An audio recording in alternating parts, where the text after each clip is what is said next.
Erica, your relationship with Caitlin Clark has been a big thing. What have you told her over the past, 48 hours? It happens, and I think the world expect her just to always be perfect and to just do the great things that she's displayed, And then I think people forget that the kid is human. She's only 22 years old, and let's give credit to Connecticut. They probably the toughest defense that we'll ever see in this league. Um, Sadly, it was our first game, so we got punched in the mouth very quickly. And I just told her, like, she just bounce back. It happens to the best of us, but that's not the end all be all. And the great thing is about this league, we got a game today. We got a game 48 hours later, so turn the page, watch the film, learn from it, and just turn the page. What do you remember about your first games in the league and what you took from them? Well, I didn't play that much in my first years of the league, but when I did started playing, I had Tamika catches in beyond January, and they would tell me the same thing. Check, learn from it, watch the film. Try not to make the same mistakes, but life goes on. Like, don't dwell on it. Another game is coming in a couple of days. Move past it. Do you take anything from your own experience then to help not only Caitlin, but Aaliyah's in her second year and Alyssa's in her third year? This is a very young starting team. Yeah, but I think the most important thing is just like to have fun. I think we get so caught up in trying to be so serious and just doing everything by the books when the reality, like, be who you are, whatever that is of who you are, and then just apply whatever instructions that the coach gives you. Like, don't be so hard on yourself, but more importantly, have fun. Like, this is a dream job. Like, have fun with it. There is a lot of pressure and expectation on this team. Oh, yeah. And there's a lot of people, as you said, who don't realize that the Connecticut Sun are one of the best defenses in the league. Like, most people saw that happening. That's realistic. Yeah. Are you guys working to just, like, block all of that out? Like, how are you dealing with some of that noise? Don't get on social media. I think that's the best advice. It's to just That's not just get life on. advice. Yeah, just don't get on social media. But I think we're growing a tight knit group here, and we're keeping everything in house. After the game, of course we held each and every person accountable. But more importantly, when we ended that conversation, like, stay together no matter what, because we're gonna have hard days, we're gonna have fun days, ain't no days gonna be easy. So more importantly, just staying together. Have you had these similar situations with Aaliyah, conversations? Kind of? Yeah, last year we definitely had a lot of conversations. I think the first conversations when we played against Brittany Grinder, it was a different matchup for her. Normally Aaliyah is pretty strong and she can move anybody, but the size advantage when it comes to Brittany Grinder was a little bit different. And she was just like, I just can't get open, I can't get anything right. And eventually she figured it out by the second half. And having those same conversations, just staying confident, just being who you are, and, like, it's okay to mess up. It's okay. Like, it's your first year. You don't know what you don't know. It's really okay, so don't be so hard on yourself. Knowing the schedule you guys have to start May, like, how important is it to, I know you're talking about yourself here, but to have someone like you in the locker room who can be that for these young players? I think it's super important. More so it's just about the mindset. How do you get your mindset to switch in 48 hours? I think that's the toughest part. And, not everybody's going to be good at it. Even for me, sometimes I struggle with it. And for the more everybody knows that I'm the leader, I still have my flaws. I'm not perfect. But I have teammates that pick me up, and I have teammates that pour into me as well. So although I'm the leader, Timmy pours into me more than anybody. She always check in with me. And like I said, I just think it's the mindset, because you only get a 40-hour grace period to switch your mind, to switch everything that we did for that one game to another team, because every team is different. The schemes, the plays change, like, everything changes. Caitlin had kind of talked about that the other day. We asked her, if her prep had changed, and she kind of said it would have to because these games are coming so quickly. Literally, you have to change. Like, one day we can be icing on the side, and the next day we can be blacking. And at 48 hours, if your mind don't switch, you'll still be doing ice when you're supposed to be blacking. So that just goes to show you that you have to be intelligent to play this game. Your IQ has to be high, and the focus level has to be at a high level too as well. One more and I'll let you go. What benefit, if any, do you see of having such tough teams, especially such defensive teams, early in the schedule for this one group? Get it out the way early. Whatever mistakes that we're going to make and learn from, I'd rather get it out the way early and be able to fix it versus down the line where we play at Connecticut halfway through the season and we just get shocked by it. Now we done seen probably the best defense that we'll probably see. We about to see probably one of the best offense tonight against New York. So we get all the good stuff out the way so we can, continue to gel as a team. But I think more importantly, like, for the more these teams are good, as long as we lock in on what we're supposed to do, I think we'll be fine ultimately. Thank you. Thank you. Saw in the when you guys were trading the court for Shootaround that you gave B a big hug. Was that something that you guys plan to do? No, that's my sister. We went to Rutgers together. We played here in Indiana together. So it's just a sisterhood that Coach Vivian just taught us a long time ago. So every time we see each other, we embrace each other. But literally, that's my sister. She's done been in Miami with my family without me staying at my sister's house. So like that's family. Can you tell me a little bit more about that, just her being with your family? For like anybody that I bring around my family and they know that I see them as family, they embrace them. So, for example, I had my basketball camp last year. B came to my basketball camp. She could have easily stayed into a hotel. She didn't. She stayed at my sister's house. My sister made us breakfast. She made us dinner. We went out afterwards, just to kind of enjoy ourselves. But that's what sisterhood is. It's just, we competitive when we step between these lines, but ultimately we're family. And that's what the Rutgers culture breed. That's what Vivian has taught us. Like, no matter what, if you come from Rutgers, we're sisters. Whether you know each other or not. Like, just for example, if you went to Rutgers, you my brother. I'm from northern New Jersey, so I'm actually about an hour away. My dad taught there for a little bit, actually. Yeah. So, what is your sister's name, and what were you guys eating for breakfast? So my sister's name is Tamia, and typically we always do like fish and grits. So she'll do like some grilled fish and grits with some peppers, some nice grits seasoned. That, and then typically lunch would probably be like some sandwiches. Us growing up at summer camp, we love a little cold sandwich. We call them cold sandwiches. So, can you kind of describe to me what it's kind of like being in the league and kind of having these reunions with players? I mean, when was the last time you talked? Before that? 3 days ago. I mean, I talked to her because I knew she was coming here. We probably grabbed dinner after the game. But I think ultimately, like, relationships get built over the years because you have players that go overseas. For example, I played with Bree Jones in Russia. So that's a relationship there. You got to understand that we were overseas 8 months. That becomes your family because that's the only person that's American at the time. And then also, like, as you know, rosters change. People play with each other. I play with Ryan Howard. I play with Nas. Those are like my kids. So you build a relationship just within the game within the game. Whether you're on the team with them the year before, or whether you play overseas, or even the AU league. Like a lot of these players played in the AU league and they built relationships there. So I think the relationships will continue to be. And I also think relationships are built off the respect of the game. Like, it's players that I don't know, but I respect the game. You know what I mean? And the relationship is get built from there. Just being able to say hi and bye. Was that the first time that you guys seen each other in person since your basketball camp? Yeah, since then, yep. And when was that? Basketball camp was last year, October around October time, after the championship. Whenever, I don't know the exact date, I don't remember the exact date, but after she played the championship, she was at basketball camp. And where is it held? And kind Miami. Of like, So and what were you guys? Typically, my foundation, the Willa Kid Foundation, we have a basketball camp every year in Miami. Because that's where I'm from. And then also we have last year was the first year we had one in Indiana. Typically they're sold out. My one in Miami sells out in like 3 hours. I mean 30 minutes, not 3 hours. 30 minutes. Last year we had probably 180 campers in Miami. Here in Indiana we had 100 campers sold out.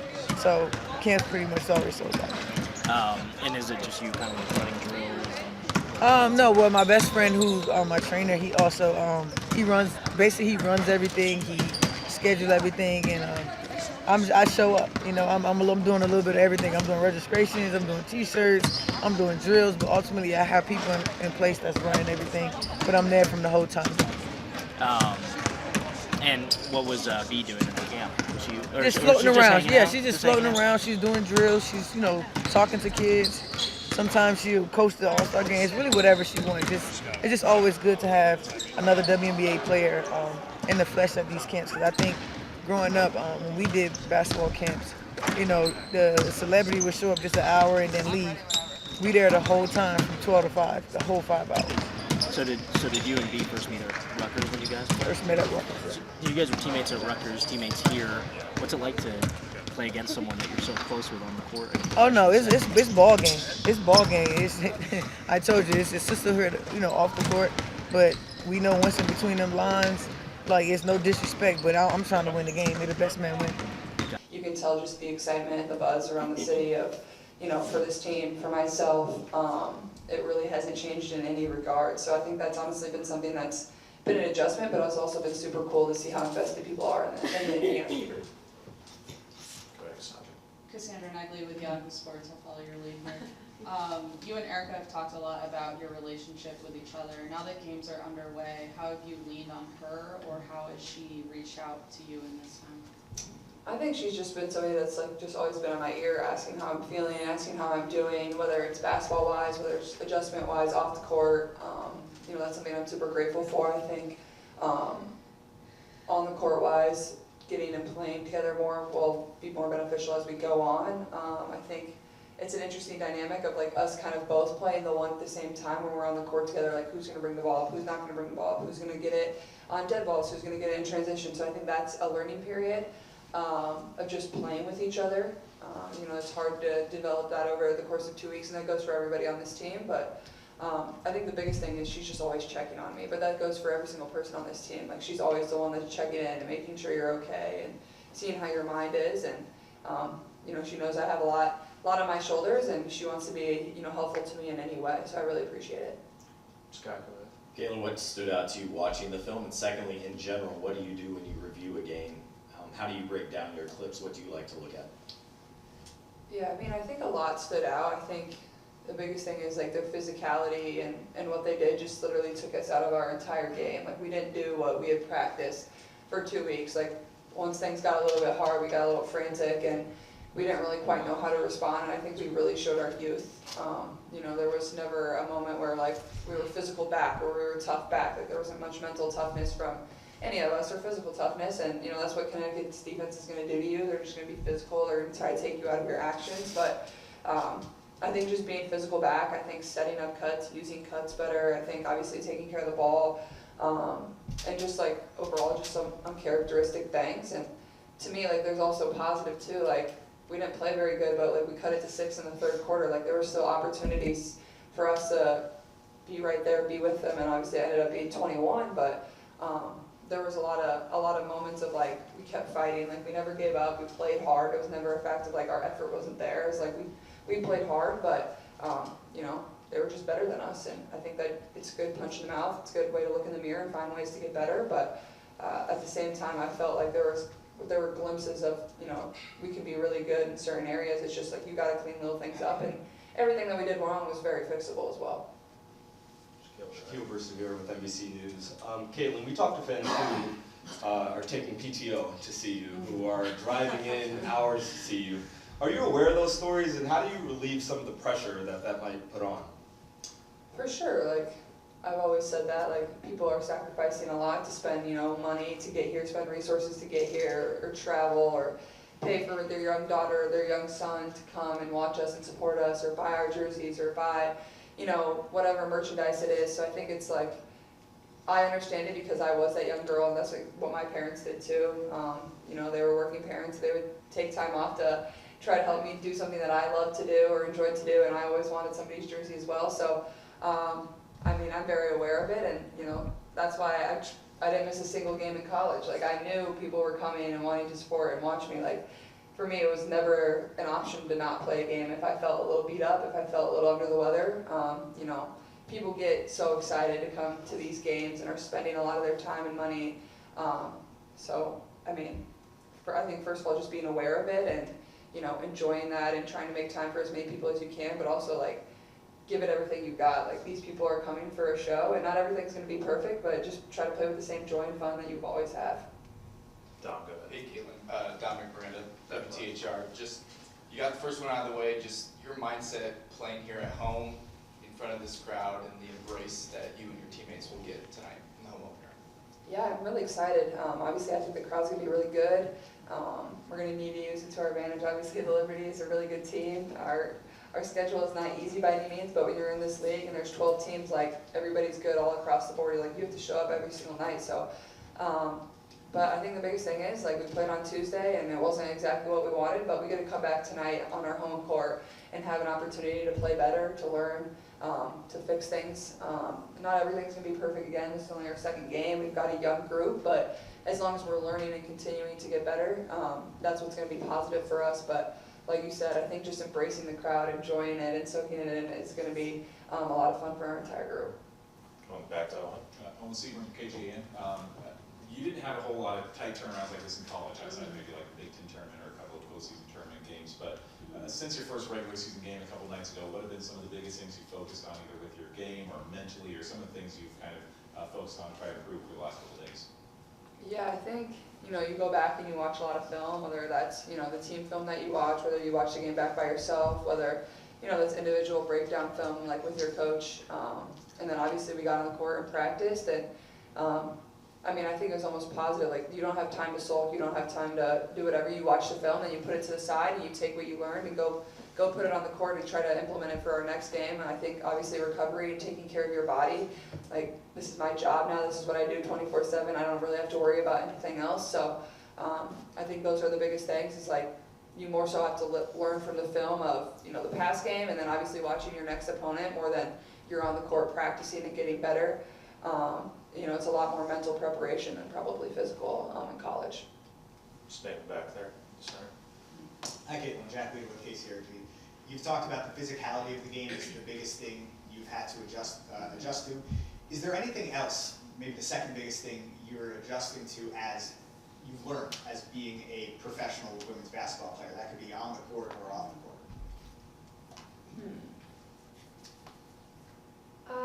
I mean, obviously the physicality is definitely up there. I think I let people be physical with me, so that's probably something that I need to be working on.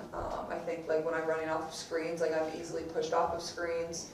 I don't know, I mean, the game probably seems a little fast for me right now. I think the more I play and the more comfortable I get, it's going to slow down a little bit. It'll be easier for me to make reads and kind of see things develop, but, you know, things are definitely moving fast, but that's how this game moves. So I think just the more experience I get, things will slow down. I'll be able to, you know, set things up better, run actions better. So I'd probably say those two things. The third row there. Eric Graves here with Fox 59. You mentioned the 3 weeks just in Indy so far, walking around with your hood up. Have you had any time to settle into this city at all, do anything around town, or has it just been all basketball? No. Do you Not look really. I forward to heard the having that zoo's time? really good though. Is the zoo good? Yeah. It's like one of the best events of the year is like Zoobalation. Yeah, Zoobalation. So maybe I'll hit up Zoobalation. I don't know. They're getting new chimpanzees or something. Is that true? That's what I heard. I'm like, I have to go see them, I guess. I don't know. Go back to Mel. You're putting yourself in a position that now you're going to be doing some sort of ribbon cutting at the zoo. Yeah. Zoobalation is about to have an all-time high of people that want to. It's a good fundraiser. Oh, it already happened? I think so. I missed No. Zoobalation. It hasn't happened yet. It was bad. It was bad. No, I heard they had a Sources, VIP it's not ticket. Yeah, so. Stricken from the record. I looked at, yeah. Caitlin, what I was actually going to ask you is, there was so much made last offseason, going into your last year at Iowa, that you put on 8 pounds of muscle, right? And we're talking about how physical the game is. You can't really just go live in the weight room right now because you got to play. But have you had conversations with the fewer strength and conditioning people about how you can change your body, and ultimately, like, would you like to put on X amount more muscle? Because your mom is also really, really thin. So. Yeah, my mom's always telling me to eat more too. She texted me this morning and said, you better eat a lot of food today, so fuel your body. But I don't know, I think, like you said, like, that's not something I can really worry about a ton right now. And I think our main focus with the strength and conditioning is just maintaining where I am right now. Like, I definitely can't lose what I already have, and then once this off season comes, like, that'll probably be one of my primary focuses, is just, you know, gaining more strength. Somebody I love to watch is Steph, and like, just even like him, like, he's strong. Like, he might be a little bit small, but he is a really strong guy. So I think that'll definitely be something that'll be important for me to evolve over the course of my pro career. But like you said, it's hard right now. So I think the biggest thing for me is just like maintaining where I am, and then once I get to the off season, I definitely, you know, want to be able to put on a lot more muscle. Go in front. Caitlin, Scott Sable from KCRG. We heard your initial reaction, but what is your reaction as you think about Lisa retiring and Jan taking over? Yeah, I'm happy for Coach Bluter that she can kind of do it on her terms and like go out on the high. You know, obviously what we were able to do over the course of the last, you know, 4 years, but even before that, when they had Megan and Kathleen and Sam Logic, like, it just kept feeling like this this thing was continuing to build, and you know, she felt like this was the right time to step away, and I'm glad, you know, she was content enough to do that. She'll be here tonight, and same with Coach Jay, and really there was no other option in the world. Like, this has been Coach Jay's job. Whenever Coach Bluter decided, you know, to hang it up, it was going to be Coach Jay's, and I think that, you know, is absolutely the right decision. She's ready for it. She's one of the best humans I've ever been around. One of the best encouragers. Obviously, she's one of the best post coaches our game has ever seen. So I think it just adds a lot of stability to the people that are going to stay on the coaching staff, but also, you know, the girls that are in the locker room, the recruits that we have. You know, it adds a lot of comfort there when maybe a lot of them didn't know if Coach Bluter was going to stay or leave or what the situation was going to be. But more than anything, I'm just happy for the both of them. I've been seeing like pictures and stuff, and I told my parents last night, I'm like, I can't believe Coach Jay is our head coach now. Like, it's just like so weird to think about, but definitely deserving and happy for her. And you know, I hope Coach Bluter, I know she'll probably enjoy quite a few glasses of wine now, as she should. So I'm just happy for the both of them. During the game tonight, right? Honestly, yeah, for sure she will. Last I know two we ago, will. Tony and Matt. Caitlin, how has your film watching process evolved over the years from college to now? Are you more honed in on mistakes or things that went well? And what's different about that in the pros through your first game? Yeah, I think over the course of my college career, like, we watched a good amount of film. I think I definitely watched a lot more when I was first getting adjusted to college basketball. And there was just like a lot more so to learn. But like, as my career went on, like, I knew what I needed to do. I knew the teams like the back of my hand, things like that, so I didn't watch as much probably. It would probably depend on the game. You know, when you get into the NCAA tournament and things like that, you're not as familiar with people, so you're watching more. But I think now in the pros, like, you have to watch a lot on your own, whether it's of yourself, whether it's of practice, whether it's of the game, whether it's of the other team. But also, like, every single day I watch film with, you know, my coach, and you know, we're watching offensive clips, we're watching defensive clips, we're watching things that worked and went well, and things that didn't work, and like how I could have done simple things to make that work better. So I think it's a balance of, you got to do it by yourself, but also there's so many people around you that also want to help you get good, and you know, it doesn't always need to be the bad stuff too. Like, look at what you did well and continue to replicate that from practice to practice, game to game, and I think that's also really great stuff to watch. Last one from Matt. Hi, Caitlin. Obviously now an official debut in Indy. How many friends, family members are you expecting? Anybody specific, like former coaches? Yeah, Iowa coaches will be here. A lot of my family will be here. My brothers will be here. Some cousins, some aunts and uncles.